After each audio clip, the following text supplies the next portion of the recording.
yooyyaa nageenyi badhaadhaa babaaroo warreen miseensonni keenya kabajamtoonni fi jaalatamtoonni miseensonni keenya martu keessan warreen Gujii fi akkasumas Gujii lixaati irratti kan argamtan akkasumas immoo dabalataan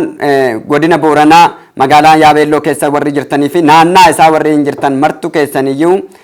nageenyan baga waliin geenye baga geessan jecha guyyaa gaafa bulii afurii ji'a ja'affaa ganama keessaa sa'aatii 2tti godina Gujii Bulee Horaa magaalaa Bulee Horaa keessatti hoteela Bulee Horaa irratti marii addaat qabna. Kanaan wal qabate miseensonni keenya martu keessaniyyuu miseensas ta'e miti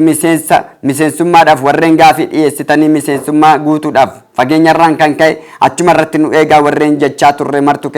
keessanis gubbaanis warri nu gaafattan bilbilaanis warri order qabsiistan martu keessaniyyuu nagaadhaan koottaa anaa dhufu jechaa guyyaa gaafasanii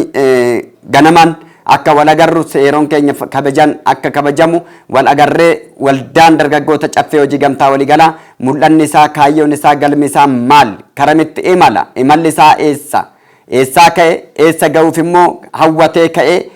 maal hojjechaa jira ammam ga'ee jira ammam irra jira yoom eessa geenya amma maalirra jirra kan jedhu wal qabate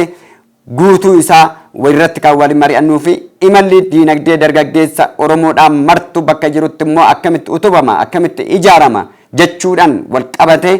marii addaa kan ta'e waan mari'annuuf akka waldaa keenyatti waamicha keenya kabajaaf jaalala qabnu isinii dhiyeessina anaa dhufu kotta nagaan naaf kotta nagaan nu eegaa ija gaariidhaan walaa agarru ija bishaan qulqulluutti walaa agarru ija boruudhaan waliin argin Rabbi biyya keenya nagaa godhu karaa keenya nagaa godhu nageenya akka dhufnu Rabbi nuuf kadhadha nus Rabbi ni kadhanna nagaan inni offallaa offaltii gaarii isiniif haa ta'u galatoomaa offalaa